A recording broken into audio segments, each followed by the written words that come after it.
ایک تہذیب لے کے آتے تھے، ایک کلچر لے کے آتے تھے۔ میں اپنا بتاتا ہوں دوستوں، نے عزیز صاحب کو یاد ہوگا جب میں نے مشاعرے پڑھنا شروع کیا تھا تو اس دور میں جب تک ہمارے بڑے کسی شعر پہ داد نہ دے دیں تب تک ہماری ہمت نہیں ہوتی تھی کہ منہ کھول کے بات بول دیں۔ دیکھتے تھے کہ ہاں یہ جو بڑے بیٹھے ہیں انہوں نے داد دے دی کیا، پہلے ان کی وہاں کا انتظار رہتا تھا۔ آج میں دیکھتا ہوں کہ کل کا لونڈا اتنا چیخ کر کے داد دیتا ہے کہ جو مسند صدارت پہ صاحب بیٹھے ہیں وہ گھبرا جاتے ہیں۔ اور معاف کیجیے گا، آج کل کی صدارت بھی جو ہیں جیسی سیاست میں ہو رہی ہے ویسی ادب میں ہو رہی ہے۔ انیس بھائی پہ پھر بات کریں گے، اور لوگ ہیں بات کرنے کے لیے۔ ابھی صرف اتنا کہنا چاہتا ہوں دوستو کہ سیاست میں تو کوئی ادب بچا نہیں ہے، لیکن ادب میں سیاست پوری ہے، اور اس سیاست کو بچائیے۔ بہت شکریہ لوکیش کمار ساحل صاحب نے جو مشاعروں کی تہذیب کی بات کہی، بالکل یہ بات صحیح ہے کہ مشاعروں کی تہذیب جو ہے وہ ختم ہوتی جا رہی ہے۔ ایک استاد شاگرد کی جو روایت ہے وہ بھی ختم ہوتی جا رہی ہے۔ داد صرف بات داد دینے والے کی نہیں بلکہ شعر پڑھنے والے کی بات بھی ہے۔ پہلے استاد کو دکھایا کہ کوئی شعر پڑھتا نہیں تھا، ہر کسی شاعر کی ہمت بھی نہیں ہوتی تھی مشاعرے میں شعر پڑھنے کی، لیکن آج کل جو بھی تھوڑا بہت باہر کا معاملہ ٹھیک ٹھاک کر لیتا ہے، دو چار کر لیتا ہے، وہ مشاعرہ زوال ہو رہا ہے۔ یہ بڑا غور و فکر کا معاملہ ہے، اور ہمیں ساحل صاحب نے غور و فکر کرنے کی دعوت دی، اس طرف بھی ہم متوجہ ہوں، شعراء بھی متوجہ ہو، سامعین بھی ہو۔ اس کی سب سے بڑی پاکستان کا شاہد پٹھان صاحب سے درخواست کرتا ہوں کہ اپنا مقالہ پیش کریں۔ 5 منٹ کا وقت آپ کے پاس رہے گا۔ شاہد صاحب کا تعلیم اساتذہ استقبال کیجیے۔ میں کلاسیکل پسندی کے ساتھ ہی ساتھ مذہبی افکار اور روحانی کیفیات کا اظہار خاص طور پر ہوا ہے۔ ان کی شاعری کا حاوی رجحان نعتیہ اور منقبتی نوعیت کا ہے۔ انہوں نے خانقاہی طرز فکر یعنی صوفیانہ مسالے کو سلاسل سے وابستگی رکھتے ہیں، چنانچہ ان کے شعری اظہارات میں یعنی نعت، منقبت وغیرہ میں اسلامی افکار و اقدار کا بیان خصوصیت کے ساتھ دیکھنے کو ملتا ہے۔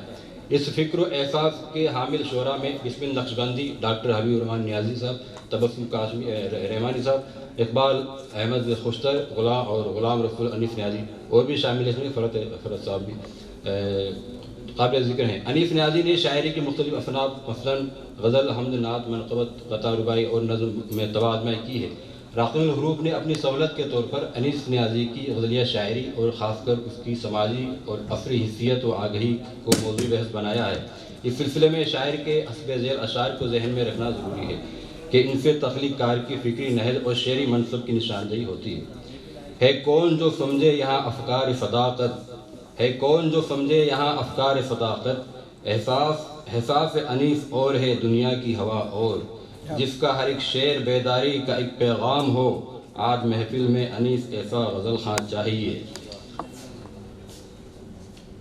اس فریب رنگ و بو میں اب میں آ سکتا نہیں، عشق نے بخشی ہے وہ طرز جدا گانا مجھے، ہم اٹھ گئے تو پیار کرے گا وطن سے کون، ساحل صاحب، ہم اٹھ گئے تو پیار کرے گا وطن سے کون، الجھے گا حق کی راہ میں دار و رسن سے کون، کسی مظلوم کے عفو تو سب کچھ کہہ گئے صاحب، کسی مظلوم کے عفو تو سب کچھ کہہ گئے صاحب، مگر ظالم جہاں والے نہ اشکوں کی زباں سمجھے۔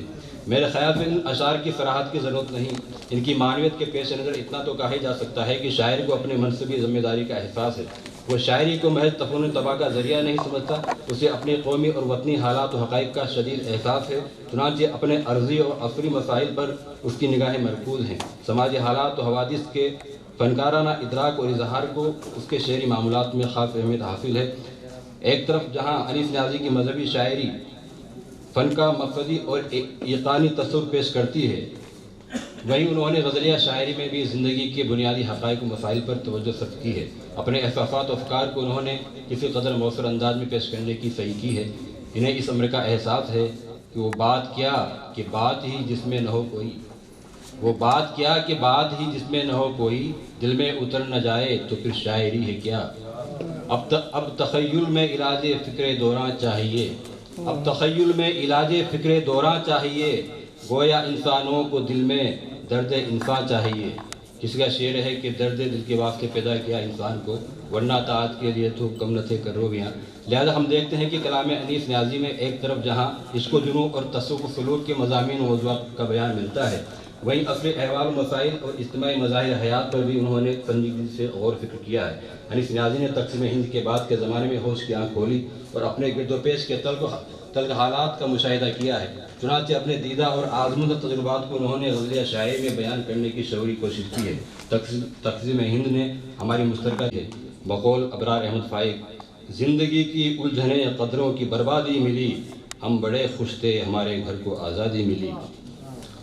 آزادی سے در حقیقت جتنی خوشگوار امیدیں وابستہ کی گئی تھی وہ کما تو پوری نہیں ہوئی۔ چنانچہ خوابوں کی شکست کا درد و کرب آزادی کے دور کے شعراء مثلاً مفتو کوٹی، ناظم سنبھلی، بزرگ شاعروں کا ذکر ہے، وہ چھوڑ دیتا ہوں۔ غلام رسول انیس نیازی نے بھی اپنے کلاسیکی اسلوب اور اپنے شعری تلازمات و علامات مثلاً بہار و خزاں، فید و فریاد، تپس و چمن، دشت و بیاباں، آشیاں گلستہ، جام و پیمانہ، ساقی و میخانہ، برق و نشیمن، گلشن و بیاباں وغیرہ استعاراتی لفظیات کے توسط سے آزادی کے بعد کے پرآشوب دور کے مسائل و مصائب کی نشاندہی مؤثر طریق پر کی ہے۔ کہتے ہیں کہ وہ بد نصیب جسے مل گئی ہے آزادی، وہ بد نصیب جسے مل گئی ہے آزادی، وہ اب اداس غم بال و پر میں رہتا ہے۔ اے باغباں تجھے اتنا خیال تو ہوگا، یہ کس کا خون تیری فصل نو بہار میں ہے، یہ کس کی آرزو کا خون ہوا ہے گلستہ والو، یہ کس کی آرزو کا خون ہوا ہے گلستہ والو، چھلکتی ہیں یہ کس کی سرخیاں غنچوں کے داماں سے۔ یوں بہار آئی کسی بھی ملک اور اس کی تہذیب و معاشرت کی تنظیم میں سیاسی اور قومی رہنماؤں کے فکر و عمل اور کارکردگی کی خاص اہمیت ہوتی ہے۔ سیاست اگر بددیانت اور منافقت کی حامل ہو تو سماج و معاشرے میں منفی اثرات مرتب ہوتے ہیں۔ انیس نیازی اپنے سیاسی شعور کی روشنی میں سیاست وقت کی غلط روی اور کج ادائی پر بھی اس طرح اظہار خیال کرتے ہیں۔ یہ جن کی زبانوں پر ہے ذکر محبت کا، یہ جن کی زبانوں پر ہے ذکر محبت کا، یہ بیج تعصب کے ہر قلب میں بوتے ہیں۔ علامہ اقبال نے جمہوری نظام کے متعلق کہا تھا کہ جمہوریت وہ طرز حکومت ہے کہ جس میں بندوں کو گنا جاتا ہے، تولا نہیں جاتا ہے۔ انیس نیازی کا تاثر یہ ہے کہ کیا یہ ہے جمہوریت کی رہ، جہاں ہر گام پر کیا مجموعی طور پر کہا جا سکتا ہے کہ غلام رسول انیس نیازی صوفیانہ فکر و بصیرت کے شاعر ہیں، جن کی شاخصی اور روایتی تصورات کی پاسداری کرتے ہوئے معاشی زندگی کے حقائق و تفکرات کا بیان بھی کیا جا سکتا ہے۔ ان کے ایک دو شعر ہیں کہ انیس ہو گیا ذکر محبوب جس میں وہ محفل بڑی معتبر ہو گئی ہے۔ انیس اس کی نظر میں زندگی کی دھوپ کیا شے ہے، انیس اس کی نظر میں زندگی کی دھوپ کیا شے ہے، جو ایک لمحہ بھی گر محبوب کے سائے میں دم لے لے۔ کون آتا ہے نئے دور میں پرسش کو یہاں، کون آتا ہے نئے دور میں پرسش کو یہاں، کوئی آ جائے تو وہ دوست پرانا ہوگا۔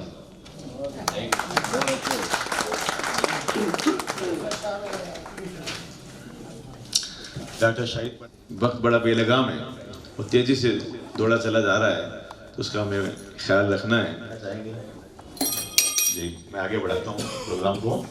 اب میں جے پور شہر کی ایک ایسے محقق جن کو میں راجستھان کا مخلص محقق کہتا ہوں، میں نے مضمون بھی لکھا ہے راجستھان کی مخلص محقق ڈاکٹر شاہد علی صاحب نے اتنی کتابیں لکھ دی ہیں اور لکھنے والے سے تحقیق شدہ کتابیں ہیں وہ، تو شاہد صاحب اپنے مقالے کی تلخیص 5 منٹ میں پیش کریں۔ شکریہ جائے صاحب۔ اسٹیج پر بیٹھے ہوئے معزز مہمان صدر صاحب اور معزز حضرات اور سامعین، میرے مقالے کا عنوان ہے راجستھان میں نعت گوئی کی روایت اور انیس نیازی کی نعت گوئی۔ اس کی تلخیص میں پیش کر رہا ہوں، مقالہ تو بڑا ہے۔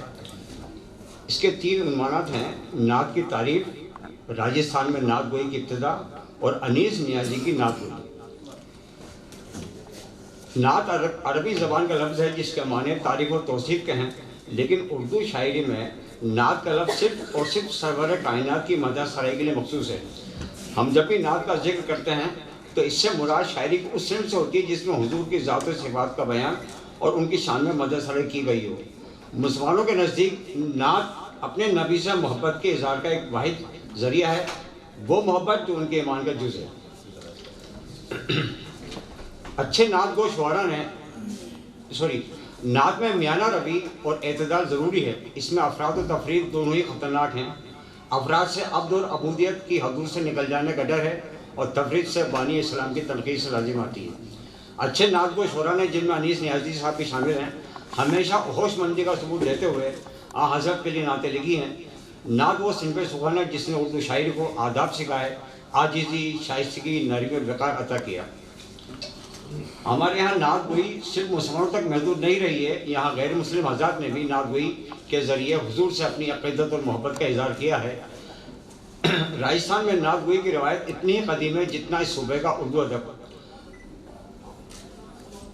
خواجہ نجم الدین صاحب جو کہ مرزا غالب کے ہم عصر تھے، ان کے دور سے باقاعدہ اس کی ابتدا ہوتی ہے، اور ان کے خاندان والوں نے پھر بعد میں سن 57 کے بعد آنے والے شعراء نے اس میں کافی اضافے کیے ہیں۔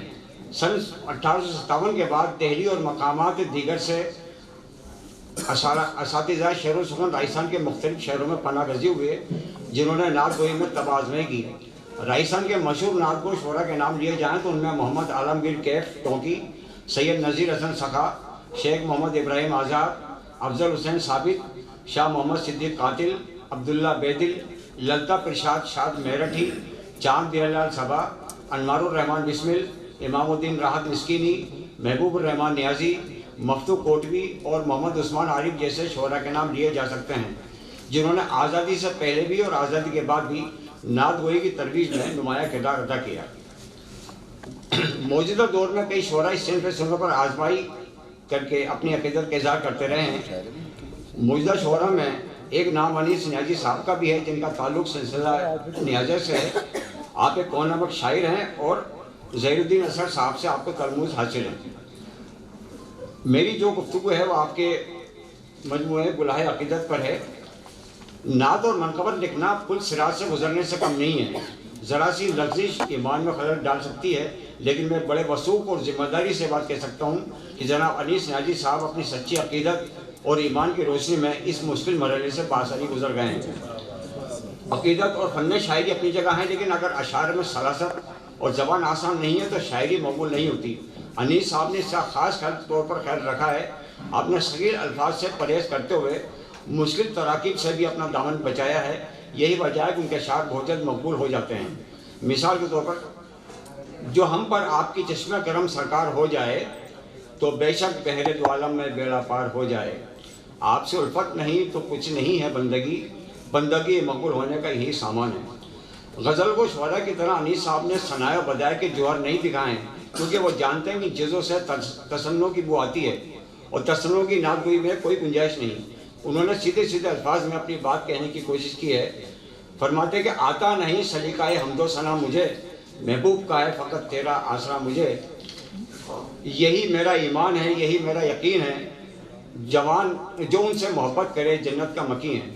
اور جب میں نے ان کا یہ شعر پڑھا، نہ تم سے جدا ہے خدا کملی والے اور نہ تم خدا سے جدا کملی والے، تو مجھے بے اختیار مولانا کوثر کا یہ شعر یاد آیا، خدا ہے تم سے جدا محمد، نہ تم خدا سے جدا محمد، جو ہے تمہاری رضا محمد، وہی خدا کی رضا محمد۔ نعت میں تلوی بیان کرنا بھی ایک فن ہے، کم سے کم الفاظ میں واقعے کی تفصیل بتانا ایک ہنر ہے۔ انیس صاحب نے لکھا ہے، تلوار لے کے نکلا تھا قتل حضور کو، ان سے ملا تو صاحب ایمان ہو گیا۔ کلمہ میرے سرکار کا کنکر میں پڑا ہے، بدبخت تھا جو بوجھ ہے جو دوزخ میں گیا ہے۔ آخری پیرا میں عرض کر رہا ہوں، اس میں کوئی شک نہیں کہ انیس صاحب نے راجستھان کے اردو ادب میں اپنی تخلیقات سے پیش بہا اضافہ کیا ہے۔ آپ کے نعتیہ اشعار پڑھ کر عشق رسول کی ترغیب ملتی ہے اور ایمان میں تازگی آتی ہے۔